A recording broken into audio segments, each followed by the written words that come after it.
Olá pessoal, boa noite, bem-vindo a mais um SPN TV News aqui pela RPTV, canal 8 da NET, aqui de Americana, para a região toda aqui, quase toda da Grande Campinas, né? Estamos aí já agora com a região de Campinas e também de Piracicaba, canal 5 Piracicaba, canal 8 Campinas, aqui pela RPTV.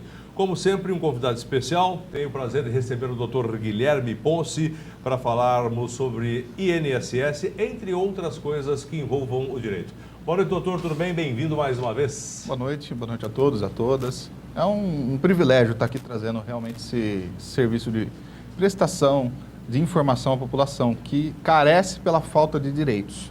Como eu sempre digo, a população, ela carece porque ela dorme e o direito não socorre aos que dormem. Então é interessantíssimo você que está em casa ficar ligado, prestar bastante atenção em tudo que vai ser falado por aqui.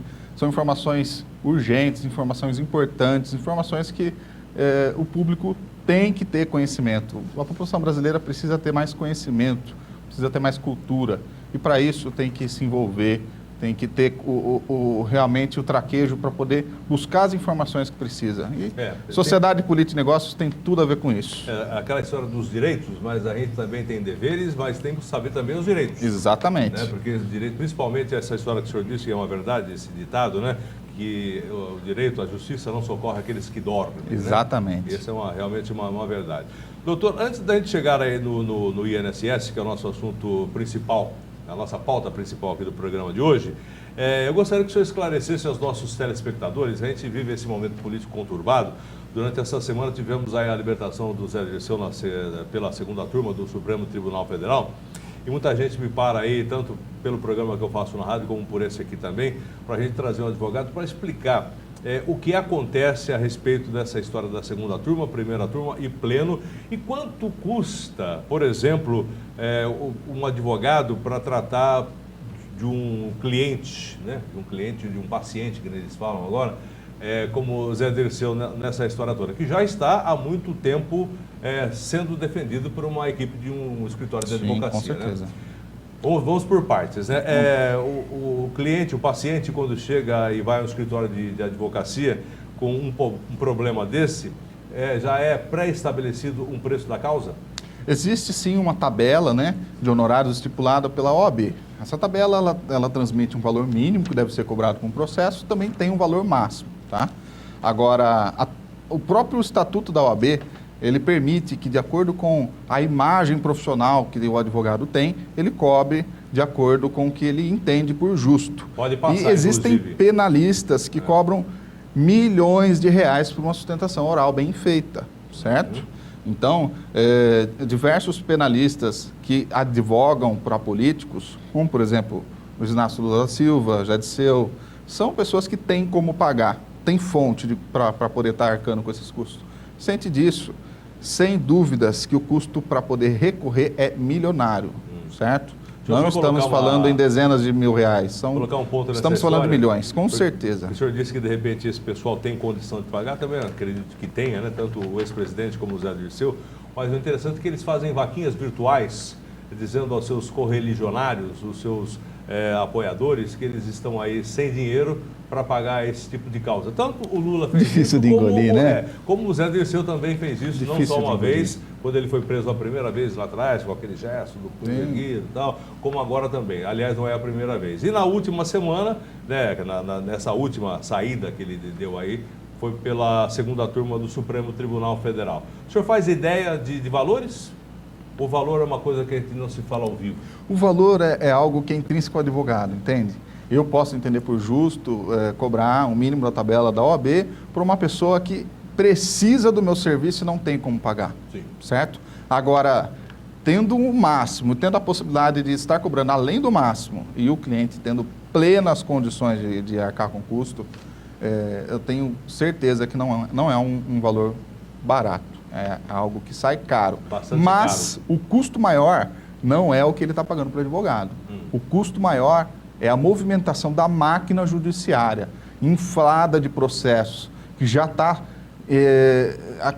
atrasada, não consegue entregar mais os critérios de segurança jurídica, de velocidade, de rapidez, de solução do conflito. O nosso judiciário há muito tempo não consegue entregar mais esses valores para os cidadãos. Existe uma descrença muito grande com o nosso judiciário.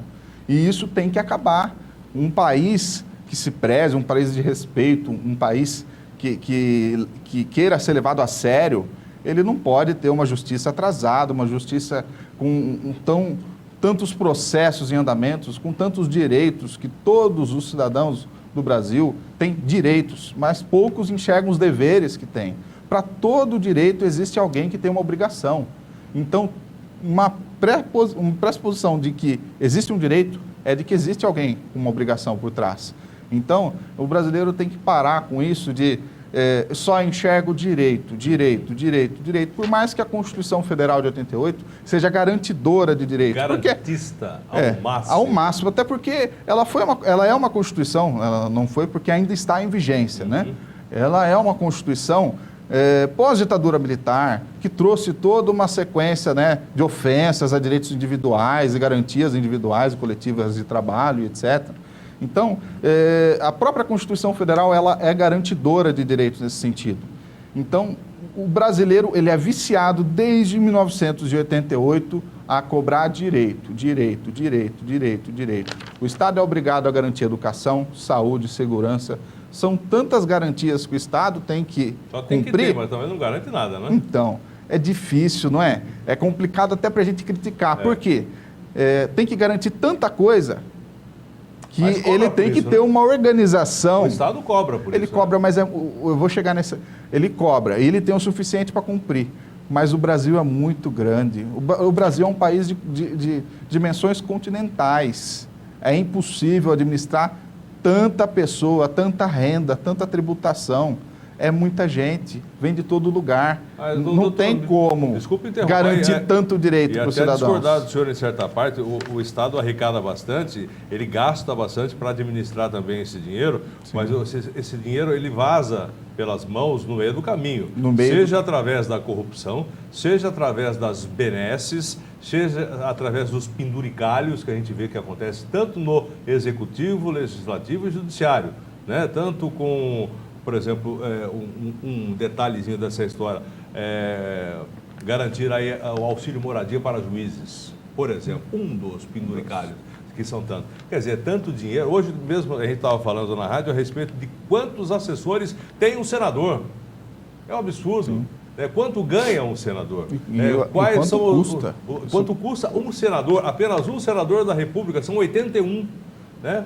Deputados federais são 513. É um absurdo. Né? Deputados estaduais são mais não sei quantos. Além dos vereadores, além dos prefeitos, enfim. A máquina, ela é muito grande. Pesada. Ela é muito pesada, ela é muito faminta, né? O Brasil arrecada quase 40% de tudo aquilo que se produz no PIB. Sim. Quase 40%. Quer dizer, é muito dinheiro também. É muito imposto. É muito dinheiro, é muito imposto. Eu não estou criticando a falta de dinheiro. Eu estou criticando a falta de organização. Até aqui, tudo que você falou, nós não discordamos. Tá? A minha discordância é que é muito dinheiro e muita obrigação. E muita gente envolvendo isso tudo. Então não tem como administrar. Pode ter dinheiro, pode sobrar dinheiro, mas a administração ela tem que ser muito mais eficiente do que é. Concordo. Aí sim, não quer dizer que deva ser mais cara, nem quer dizer que ela deve inflar. Estou dizendo que ela tem que ter eficiência. Mais eficiência. Agora eu pergunto, o que seria eficiência? Nos anos 90, 2000, existia um político que criticava abertamente essa questão da eficiência. Talvez vai se recordar, Enéas. Enéas? Meu nome é Enéas. Meu nome é Enéas. Concorda que existia uma capacidade de governabilidade nele? Porque ele tinha conhecimento, ele tinha estudo, ele se preparou para isso, certo? Tudo bem que não teve lá todas as oportunidades que queria, que buscava, mas... Que situação é essa? Que país é esse? Que para ser presidente do Brasil não tem que ter estudo, não tem que ter curso de administração, não tem que ter uma pós-graduação em gestão pública, em gestão financeira. Tem que ter apenas 35 anos. Como que para um país... E ter feito o serviço militar. Não... São um dos requisitos para ser presidente da República. Você tem que ser brasileiro nato, 35 anos de idade no mínimo, e ter aí a sua reservista em dia. Barbaridade, né? É isso aí. Mas daqui a pouco cria uma regra que só pode ter 6 dedos na mão, né? 9 a gente já teve um. Doutor, agora vamos lá, rapidinho, mudando de assunto aqui. Só para encerrar, a gente vai passar para o INSS. Foco da Previdência. Mas é o seguinte, o advogado não pode mentir em juízo. Quer dizer, ninguém pode mentir em juízo. Mesmo sabendo que o seu cliente é culpado, como faz um advogado para defender um paciente que todos sabem, entre aspas, que tem uma certa culpabilidade, o próprio advogado talvez saiba disso, deve saber para defender. Como chegar diante de um juiz em uma audiência e não mentir? Olha, esse é um ponto bastante delicado. Por quê? No direito, o direito é a única área que diverge da matemática, certo? 2 mais 2 na matemática são 4. No direito, 2 mais 2 é a tese que for melhor fundamentada. É 3, é 5, é 6, certo? Então, no direito, existe uma relativização de tudo. A pressuposição de que existe um processo é que existem versões. Existe um litígio, existe uma briga, senão o processo não estaria lá. Se fosse um acordo, se fosse algo que era explícito, não deveria existir o processo, tá? Agora, a questão da mentira, ofensa, o advogado ele é livre para poder atuar dessa forma, tá? Certo ou errado, retirando esses parâmetros, o advogado ele tem plena autonomia para defender a tese do jeito que ele achar que profissionalmente é cabível e, inclusive, agir em ofensas, tá? Não estou entrando na nuance de que é certo ou errado. Estou dizendo que o advogado ele não comete crime contra a honra, ele não comete nenhum tipo de crime quando ele estiver atuando, tá, na advocacia, certo? Então, o advogado, ele é, em parênteses, entre aspas, aliás, intocável no exercício da profissão. Inclusive, nem preso em flagrante delito ele pode ser, certo? Tá? Existe uma discordância muito grande a respeito disso daí. Preso em prisão preventiva, prisão está na lei que não pode ser. Agora, em flagrante, existem casos muito específicos que isso pode acontecer. Raros os casos. O advogado ele é inviolável e ele é indispensável à manutenção da justiça. Tá vendo aí uma pessoa, não vou dizer dessa, não me entenda mal, hein? De primeira categoria.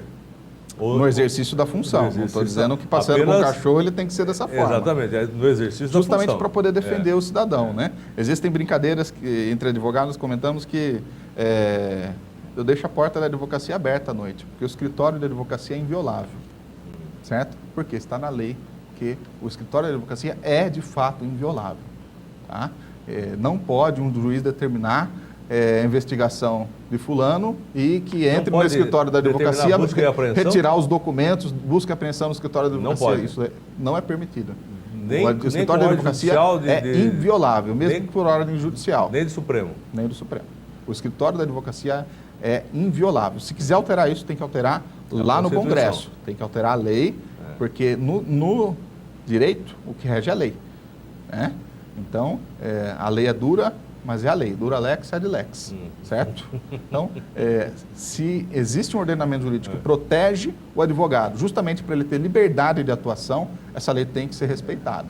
Tá vendo? O assunto aqui não falta, né? Para falar com um advogado é muito bom, porque de repente você puxa né?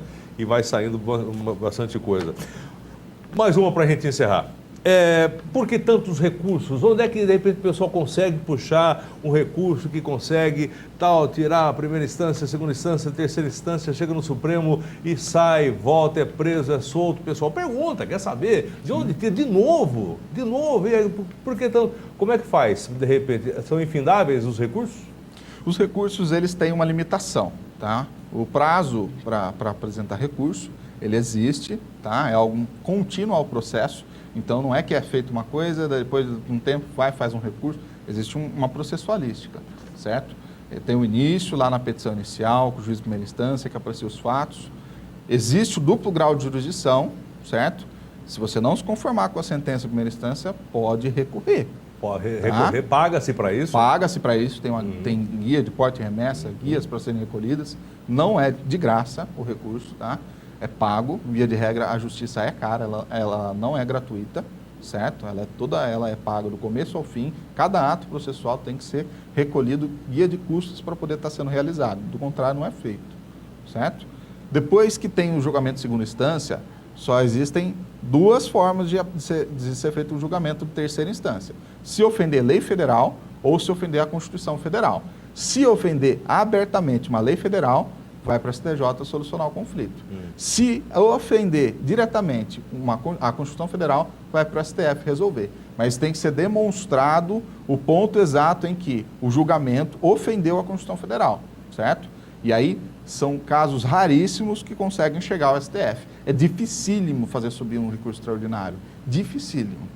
Tem que ser demonstrado com muita exatidão a ofensa específica que aconteceu na Constituição Federal. Por exemplo, certo? A gente fica pensando, doutor, desculpe aqui a insistência... Não estou falando de pessoas comuns, estou falando de pessoa que tem foro privilegiado. Mas então, por exemplo, no caso do Zé Dirceu, por exemplo, não tem foro privilegiado, não tem. Assim, ele não tem foro... Outro dia eu estava, inclusive, falando com outro advogado, o que esteve aqui falando com a gente sobre outros assuntos, eu também peguei em cima dessa história, né? Nesse ponto, né? Quantos processos ele passou à frente para ter esse recurso julgado, para de repente ele ser libertado, no caso? Olha, a questão de concessão de aposentadoria especial, por exemplo, ela ficou, salvo engano, 2 anos e meio no Supremo aguardando julgamento. Agora, quando mexe com o nosso quarto poder, porque existe o poder legislativo, judiciário e executivo. Né? E o quarto? Via de regra. O quarto é a mídia. A mídia. Né? Quando mexe com esse quarto poder, as coisas saem. Né? Tudo que tem essa repercussão nacional, né? Essa pressão... Você não entendeu onde eu quero chegar, né? Tudo que tem essa... esclarecer um pouco e aí, para a população. O senhorzinho, o seu João, né? Que chegou lá no meu escritório, por exemplo, com toda a simplicidade, querendo aposentar, né? Aquele indivíduo que não tem um fundamental, trabalhou na lavoura a vida inteira, depende do julgamento do STJ para poder regulamentar se pode-se ou não ser admitido, prova exclusivamente testemunhal para comprovação. Às vezes, grande parte morre subiu para o STJ. Antes Quantos de ter o recurso, anos ficou isso parado, sem analisar, e o seu João perece, morre, e quem vai receber depois é os filhos, né, por meio de herança, por falta de um julgamento do STF, do STJ. Por quê? Porque entra um processo na frente, aí quando vai pegar outro processo na frente, aí pede vista porque é polêmico, porque não pode ceder à pressão da população, da mídia, e aí o processo que realmente interessa para o cidadão, fica lá, certo? Que não é interessante só para o político, fica para trás. Doutor, vou para o rápido intervalo comercial, na sequência direto para o INSS. Atenção, você que tem algumas dúvidas, a gente vai estar falando aqui sobre como você se aposentar, quem é que pode, quem é que não pode, que documento precisa, quem não precisa. O doutor vai, depois, no final da história aqui, falar algumas colocações para você que, de repente, tem aí perguntar por e-mail depois e responde pode mandar também. Por e-mail também, depois você me passa o e-mail, eu já transmito aqui para o pessoal. Vamos para o rápido intervalo rapidinho, Joia. Enquanto isso eu já anoto aqui. Online já volta já.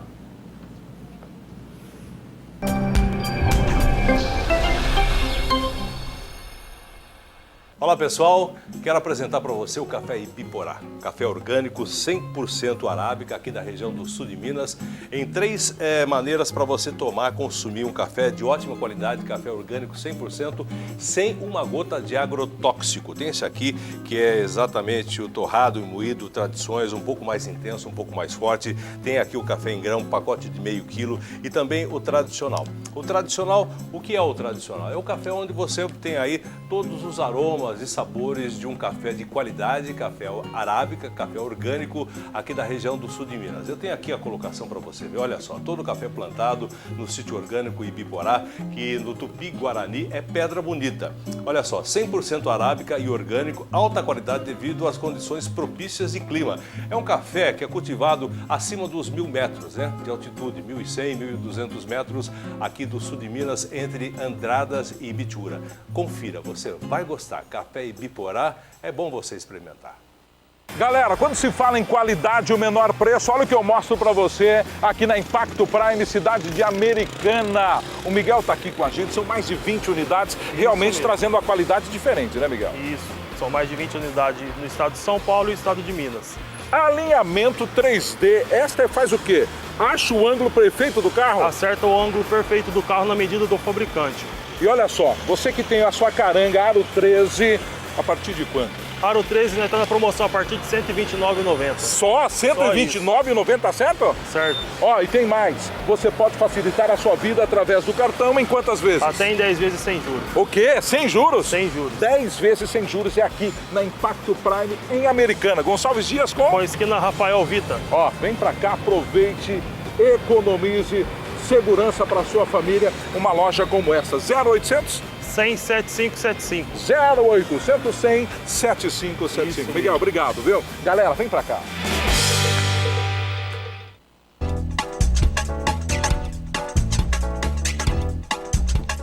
Aqui, a carne é de qualidade. E bota qualidade nisso. O serviço é exclusivo e o atendimento é outro diferencial. Difícil é encontrar lugar como esse, onde o produto é preparado com o maior cuidado e com toda a segurança e respeito ao consumidor. Essa é a Casa de Carnes Rosa. A empresa já entrou para a história do setor. Registrou a marca de qualidade, tornou-se referência no ramo de açougue. E assim, segue conquistando mais sucesso. Uma empresa reconhecida entre as melhores do segmento, pronta para atender as próximas gerações de clientes.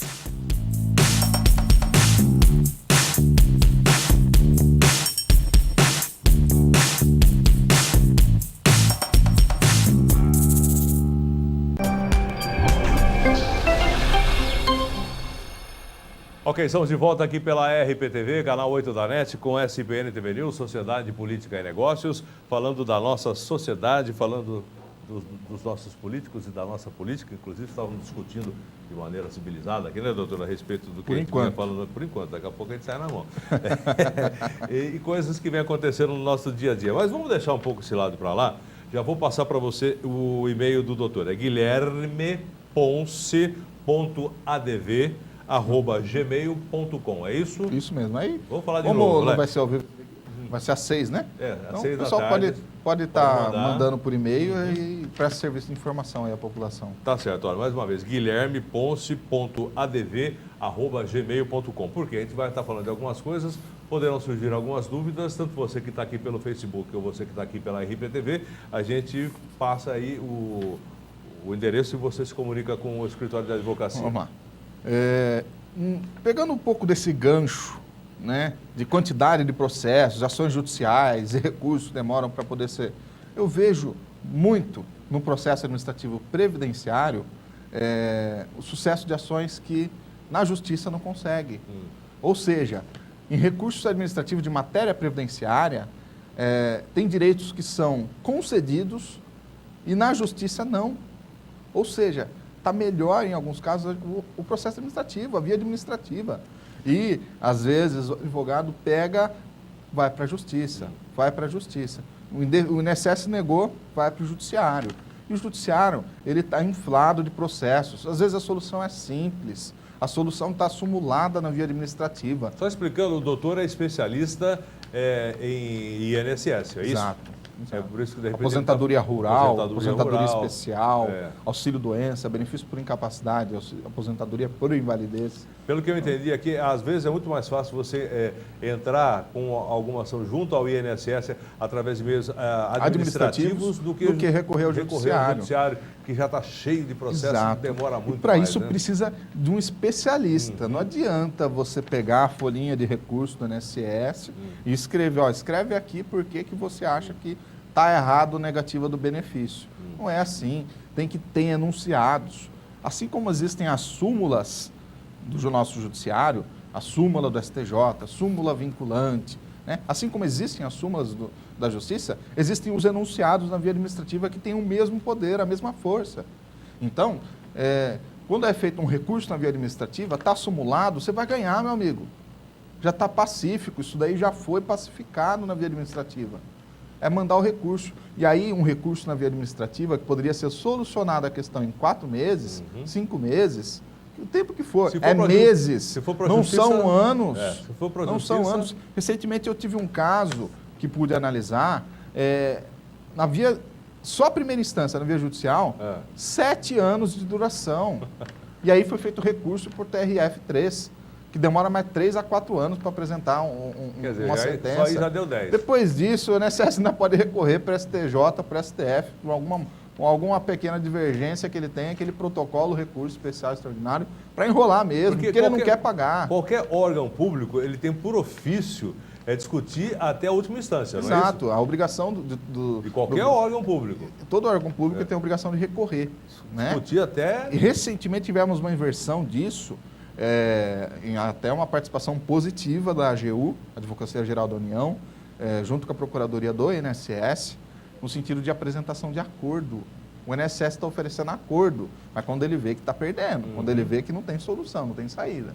Né? Ele não propõe acordo quando a situação ainda no começo do processo, ainda é né? nebulosa. Né? Existem diversos acordos que são propostos pelo INSS. Né? Alguns não são tão bons, tem que ser verificado, analisado, está abrindo mão direito, né? Mas existem acordos que pagam 100% dos atrasados e o benefício que você está pedindo. Depois que você assinou um acordo, acabou o processo. Sim, No seu escritório de advocacia especificamente, doutor, quais são as dúvidas mais constantes que as pessoas chegam lá? Doutor, eu quero me aposentar, mas eu trabalhei tanto tempo assim, faltou isso, faltou aquilo, o que eu tenho que fazer? Quais são as dúvidas mais constantes que o pessoal que está em casa está vendo, que possa querer futuramente procurar o senhor, que de repente já antecipar um caminho? Olha, eu verifico que existe ignorância. O que é ignorância? É não saber, não ter conhecimento. A pessoa leva os documentos lá, com a informação que foi dita no INSS, na agência, no balcão que ele foi lá dar entrada, tem a negativa, né? E ele não sabe o que fazer, fica perdido. O INSS não sabe orientar, né? Recentemente eu fiz a entrada de uma aposentadoria e o servidor não sabia que existia esse benefício. Como? O INSS que não despreparo é esse? O INSS não está interessado em qualificar funcionário.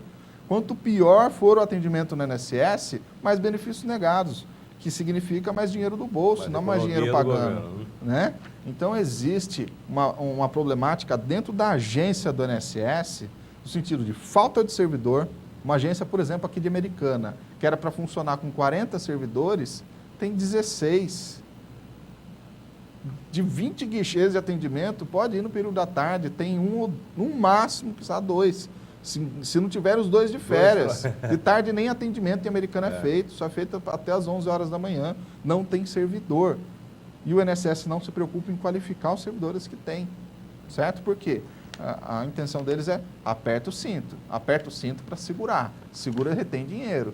Porque aí ele manda lá na frente, algo que em outros programas nós já conversamos, que é a desvinculação de receitas da União. Aperta o cinto que se sobrar eu posso mandar para onde eu quiser. Mas se sobrar, não pode faltar para pagar.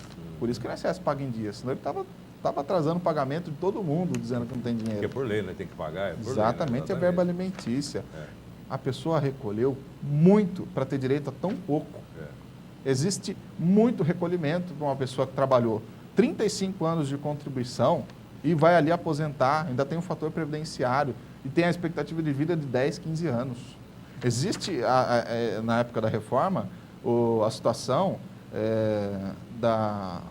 de aumentar a idade para aposentar a 70 anos. Existem diversas cidades no Brasil, principalmente na região norte e nordeste, que a expectativa de vida é 72, 71,8.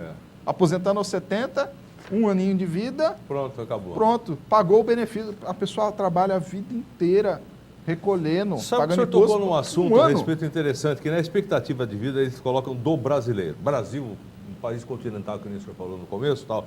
Mas a gente é dividido em regiões. Se não me engano, eram 5, ainda são 5, não mudaram mais, né? Por exemplo, no Sudeste e no Sul, acredito que a expectativa de vida corresponde um pouco à realidade que nem vem se apresentando hoje, em torno dos 74, 70 e poucos anos de vida. Mas que nem o senhor disse, no Norte e Nordeste, em muitos cantos desse Brasil tão grande, né? A pessoa não chega a viver mais que 65, 70 anos no máximo, não é assim? Exatamente. Não deveria ser por região esse tipo de coisa, doutor? Eu concordo. Só que aí nós teremos uma problemática maior ainda. Qualificar aí o... Por quê? Só o estado de São Paulo, ele é responsável por 41% do PIB do Brasil. Então, quer dizer que o que foi ganho aqui em São Paulo tem que ficar em São Paulo. Pensando dessa forma. Pensando dessa forma. O que foi ganho no Nordeste, fica no Nordeste. Só que essas cidades, essas regiões, né, em que existe um nível de pobreza extremo, a arrecadação também é muito pouca. Muito pequena. Muito pequena, entende? Então, existe sim um motor do Brasil e o motor é São Paulo, certo? Segundo lugar, salvo engano, vem o Rio de Janeiro, né? Mas o estado de São Paulo é responsável por 41%. Olha, Rio de Janeiro, depois do que fizeram por lá, não sei se está com essa bola toda lá. Não, mas se são 41% de 100%, 41% é só o estado de São Paulo. Quanto você acha que sobra para os outros estados? Divide, né? O São Paulo movimenta, entendeu? Né?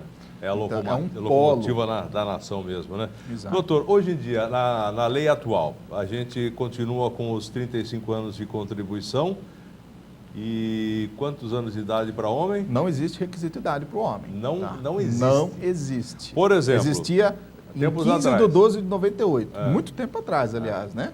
Mas aqui tem um fator previdenciário que incide. Exato. O fator previdenciário foi criado em 99, tá?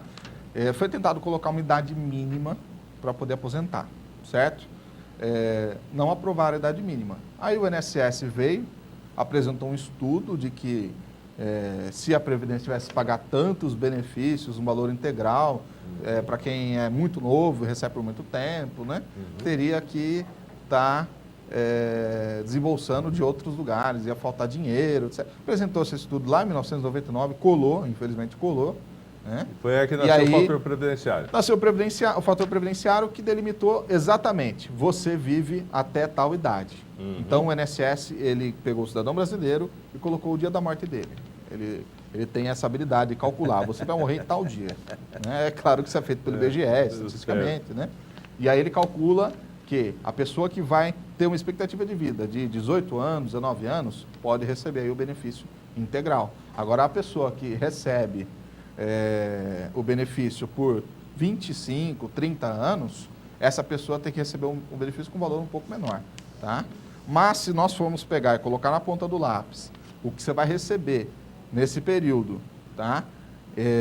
Entre o que você está pedindo aposentadoria agora e o que você vai ter que esperar, certo? Para poder pedir aposentadoria sem fator previdenciário, você vai verificar que só vai conseguir aposentar aos 63 anos. Eu estou tentando fazer essa conta aqui, por exemplo, hoje em dia você só pode ter carteira registrada a partir dos 16 anos.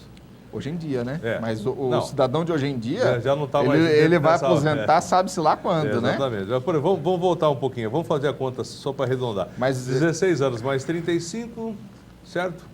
Seria a idade mínima para aposentar. Nessa primeira escadinha aqui do fator previdenciário, você perde quanto? 30%? Depende muito do tempo de contribuição da pessoa. Não, fez 35 anos de contribuição. E 50 e 46, 47, né? 46, não. Tá 16 anos. Mais 10, 26, mais 10, 36, mais 10, 46. Ah, tá certo. Aqui já deu 30. Tá muito novo. Então, isso que eu estou querendo chegar a 50 anos. 50 anos. 50 anos. Com 50 anos você vai ter em torno de 28% de perda. 28% de perda. Sim. Se você pegar esses 28% que você está recebendo a menos e aplicar em qualquer outro lugar a sua aposentadoria e só sacar essa aposentadoria no dia que você fosse receber o benefício de fato aos 60, você não recupera esse dinheiro na forma de aposentadoria. Nunca. Você não recupera. Tá? Quer dizer, é feito para perder mesmo, né? É feito para perder. Tá certo. Esse é o que está valendo. É feito para pôr medo. Para você, olha, não se aposenta agora que você vai perder, não vai ter como ganhar. É para pôr medo. Espera um pouco mais. É para pôr medo. Espera um pouco mais. Mas eu vi uma entrevista outro dia também que nunca o brasileiro trabalhou tanto, não tanto de quantidade de trabalho, mas quantidade de tempo, né? Mais pessoas trabalhando acima dos 60 anos que nem nesses últimos anos, né? A população está envelhecendo e o brasileiro continua tipo aposentado, mas trabalhando. Meu caso, por exemplo, sou aposentado, continuo trabalhando. Te aposentei. Aliás, obrigado. A situação é que o Brasil, ele tenta buscar uma forma de concessão de aposentadorias que não é o modelo nosso, não é o modelo da nossa cultura, da nossa estrutura. Principalmente europeu, né? Por exemplo, europeu, Estados Unidos, né? Que a pessoa se forma, faz a faculdade, viaja o mundo, aí depois que vai começar a trabalhar. Faz intercâmbio, depois que vai começar a trabalhar. A vida profissional daqui para fora, nos países de primeiro mundo, ela começa aos 24, 25, 26 anos de idade, quando começa a trabalhar. Aqui no Brasil o sistema é contrário. Desde 7, 8 anos de idade, os brasileiros trabalhavam na lavoura, colhendo café, plantando cana, entende? A situação não é a mesma, certo? Então você não pode estar tratando de modo igual Culturas diferentes, certo? Então existe uma problemática muito grande em importar o modelo de um país desenvolvido, porque a população que está se aposentando hoje começou a trabalhar com 7 anos de idade, certo? Meu pai mesmo começou a trabalhar com 8 anos, certo? Quem está se aposentando agora não pode ter essa limitação aí por idade. Minha carteira eu comecei com 15 de registro, mas na verdade, desde os 11, 12, não é que a gente trabalhava, que a gente estudava de manhã, na época, no meu caso, né, de manhã à tarde ia lá, trabalhava junto, meu pai tinha um negócio na época, era tecelagem, como né, todo americanense de então tinha. Sim. As que sobraram hoje são outros assuntos, né? E a gente sempre trabalhou praticamente desde os 10, 12 anos, trabalhou assim, daquela maneira. Agora, seriamente, a partir dos 15. Sim. Eu registro em carteira. Inclusive, Doutor, tem um julgamento recente. Eu gostaria que o senhor falasse alguns termos aí que o senhor tenha enumerado aí, para a gente, lógico, a gente vai falar de novo, o nosso espaço está sempre aberto aqui, para essa prestação de serviço aqui para a população, porque, afinal de contas, muita coisa vai acontecer nesse ano. Depois dessa eleição, o ano que vem, o pessoal vai bater de novo na tecla da reforma da Previdência. Esse ano passou, ano passado também, o Temer está com 4% de aprovação, acho que nunca antes na história desse país. Tivemos um presidente. Exatamente, com 4%. Então não vai ter reforma esse ano, mas o próximo presidente, seja ele qual for, esse tema vai voltar. Sim, e é importante que a população esteja esperta, atenta para poder estar averiguando se aquilo ali é reforma ou é demolição. Existe diferença. Quando você vai construir uma casa, você pensa na reforma, você pensa na melhoria, né? Quando você vai melhorar um ambiente, fazer um paisagismo, você quer melhorar, certo? E não demolir, para não ter nada mais. O que foi proposto é a demolição do direito social. Isso é um absurdo, a população brasileira não pode deixar isso daí passar, certo? Eu trouxe alguns tópicos aqui. Pois não, doutor. Recentemente o STJ teve um posicionamento no sentido de estender a aposentadoria especial também aos vigilantes. Até então, só era concedida aposentadoria especial aos vigilantes até 28 de 4 de 95, porque era o regramento que tinha vigência desde 1964. Já teve uma alteração, então? Tiveram várias alterações no decorrer desse tempo. Teve o decreto de 64, de 79, de 97, de 99. Né? Então, são vários ordenamentos em transição, né? E era aplicado o entendimento de que o vigilante só tinha a sua configuração de atividade especial até 28 de 4 de 95 por conta de ter ali o enquadramento por função. Recentemente o STJ verificou que é impossível proteger um vigilante. Não existe nenhum EPI, não existe nenhum EPC capaz de proteger um vigilante. É impossível. Se vem o tiro, tudo bem que ele está com colete, tem o EPI, mas se o tiro vai na cabeça... Recentemente tive presente uma palestra com o Guilherme Portanova, que é um dos maiores previdenciaristas aí a nível Brasil, e ele foi fazer uma sustentação oral lá no STF. Né? Para resumo da conversa, o começo da sustentação oral dele foi que inventaram o Robocop. Por quê? Se o EPI é eficaz, então o policial, então o guarda municipal, então o vigilante, ele é a prova de balas, ele é a prova de tudo, é o Robocop. Vocês têm a configuração do Robocop aqui no sistema de ordenamento jurídico. De fato, não é, porque tomar um tiro vai falecer. Então, o risco à vida configurou sim a atividade especial, mesmo depois de 95, julgamento interessantíssimo do STJ. Tá?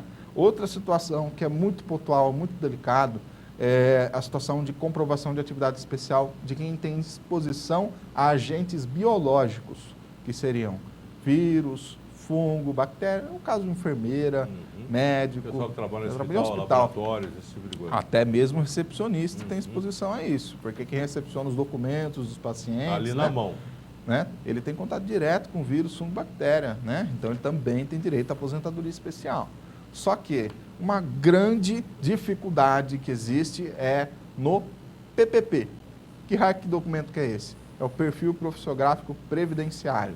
Que é feito né? pela empresa. Ou, como meus clientes falam, o PP. O PP. O PP. Né? Falta um P. Aí, quando chega o documento que eu pego na mão e eu olho e faço aquela cara assim, aí os clientes já falam, ih, bosteou tudo, né? Que padrão. Isso daí é padrão. O PPP ele tem que estar preenchido perfeitamente, certo? Todos os campos do documento são importantes. Tem muito profissional deixando de preencher, por exemplo, o campo de exposição a riscos biológicos. Só preenche riscos físicos. Que risco físico tem na função de enfermeiro? Nenhum. Quase que nenhum. Tem a exposição ali a um furo, a um corte, que ela pode fazer com bisturi, com a injeção. Isso é um risco físico, que consequentemente traz a exposição do fator biológico, certo? Então, o PPP estando mal feito, mal preenchido, ela estando orientado para um profissional que não é especialista em direito previdenciário, ele não vai ter essa particularidade de saber, de conhecer qual é o campo, qual é o nome que deve constar, quem é o profissional habilitado para poder estar fazendo aquele documento, né? Então, existe a necessidade de um profissional especializado para poder estar fazendo a aposentadoria especial. Certo? Porque senão você Isso vai tentar e não vai importante. conseguir. Porque você faz uma construção civil, um prédio, se a base estiver fraca, como que fica? Não a hora fica, que estiver né? lá em cima, fica. A hora que está lá em cima. A hora que está lá em cima, aí cai. Certo? Então a base tem que estar forte. Se o documento estiver errado na base, não adianta. Lá na frente vai cair a construção. Doutor, olha, nosso tempo o senhor sabe que é sempre curto, né? A gente fala demais, tanto eu como o senhor, e a gente já vai agendar para aqui uns dias a gente continuar nosso assunto sobre Previdência, sobre INSS, entre outros assuntos. Mais uma vez, qualquer dúvida, procure sempre um advogado, né? Procure sempre um advogado. O advogado, ele é indispensável à manutenção da justiça. Pode ser aí qualquer advogado que seja um especialista na área, para que de repente você tenha os seus direitos preservados e os seus direitos adquiridos também, né? guilherme.ponce.adv@gmail.com é o endereço do doutor.